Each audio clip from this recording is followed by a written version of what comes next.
ষড়যন্ত্র শেষ হয় নাই। এখনো আওয়ামী প্রেতাত্মারা বিভিন্ন রূপে ছদ্মবেশে আবারও রাজপথ দখলের চেষ্টা করছে। শেখ হাসিনা যাওয়ার পর সেই আওয়ামী লীগ ডাকাত সেজে এসেছিল, হিন্দু সেজে এসেছিল, আনসার সেজে এসেছিল। এই আওয়ামী প্রেতাত্মাদের বলতে চাই, বাংলার মাটিতে শেখ হাসিনা এবং আওয়ামী লীগের রাজনীতি আর হবে না। তারা ওই আনসার হিন্দু ডাকাত হয়ে আসার পর আবারও ফিরবে, মরণ কামড় দেওয়ার চেষ্টা করবে এবং তারা এরপরে ফিরবে ভারত হয়ে। অতএব আপনাদেরকে বলতে চাই, ওই মহান রব্বুল আলামিনের প্রতি কৃতজ্ঞতা রেখে শপথ করুন, বাংলার মাটিতে আর কোন বাকশাল কায়েম হবে না, আর ভারতীয় আগ্রাসন হবে না। গণতন্ত্র এবং জনগণের সরকার প্রতিষ্ঠা করতে হবে।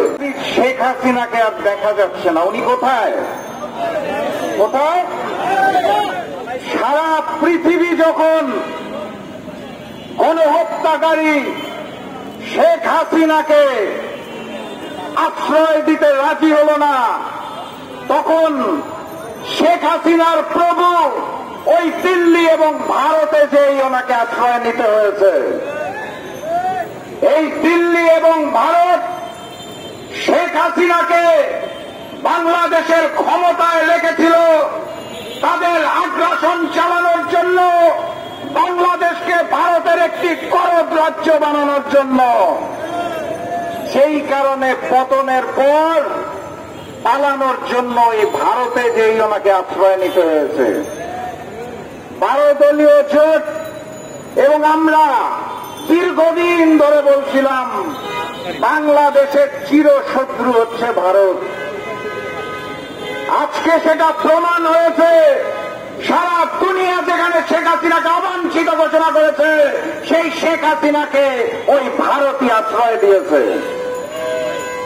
ভারতের আগ্রাসন, আওয়ামী লীগের জুলুম নির্যাতনের বিরুদ্ধে যেভাবে ছাত্র জনতা, বাংলাদেশের প্রত্যেকটি গণতান্ত্রিকামী মানুষ রাজপথে নেমেছিল, তাদের সকলকে স্মরণ করিয়ে দিতে চাই, বিগত বছরগুলো এই ভারতের আগ্রাসনের কারণে আমরা একটি করদ রাজ্যে পরিণত হয়েছিলাম।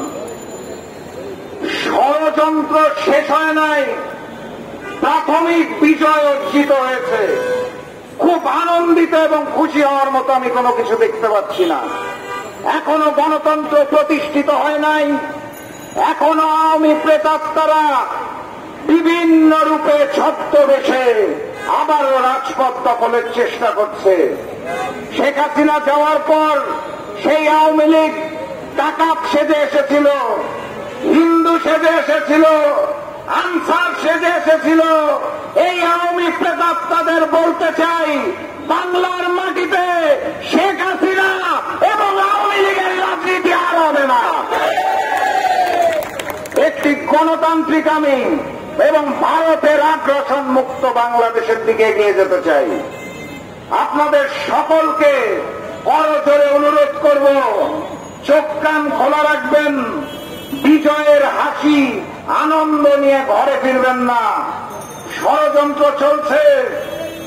তারা ওই আনসার হিন্দু ডাকাত হয়ে আসার পর আবারও ফিরবে, মরণ কামড় দেওয়ার চেষ্টা করবে এবং তারা এরপরে ফিরবে ভারত হয়ে। অতএব আপনাদেরকে বলতে চাই, ওই মহান রব্বুল আলামিনের প্রতি কৃতজ্ঞতা রেখে শপথ করুন, বাংলার মাটিতে আর কোন বাকশাল কায়েম হবে না, আর ভারতীয় আগ্রাসন হবে না। গণতন্ত্র এবং জনগণের সরকার প্রতিষ্ঠা করতে হবে। বক্তব্য দীর্ঘায়িত করব না, সিনিয়র নেতৃবৃন্দ বললেন।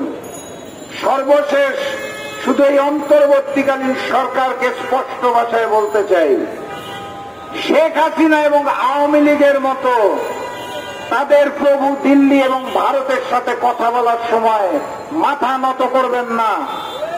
90% মুসলমানের দেশ, মহান রব্বুল আলামিনের প্রতি বিশ্বাস রেখে অন্তরের নারায় তাকবীর আল্লাহু আকবার ধ্বনিকে ধারণ করে মাথা উঁচু করে ভারতকে জানিয়ে দিবেন,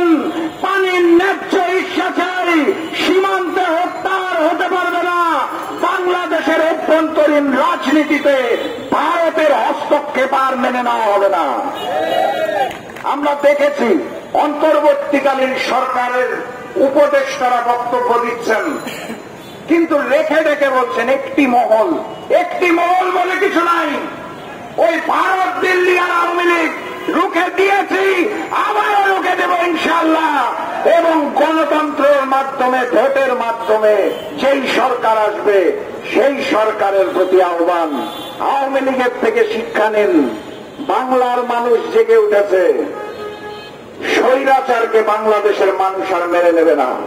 সবাইকে ধন্যবাদ। আবারও দেখা হবে, আবারও কথা হবে, প্রয়োজনে আবারও রাজপথে নামতে হবে, কিন্তু দিল্লি, ভারত, আওয়ামী লীগকে আর গ্রহণ করা হবে না। বিজয়ের পথে যাত্রা শুরু, জীবন অথবা মৃত্যু। আসসালামু আলাইকুম। সংগ্রামী সাথী বন্ধুগণ।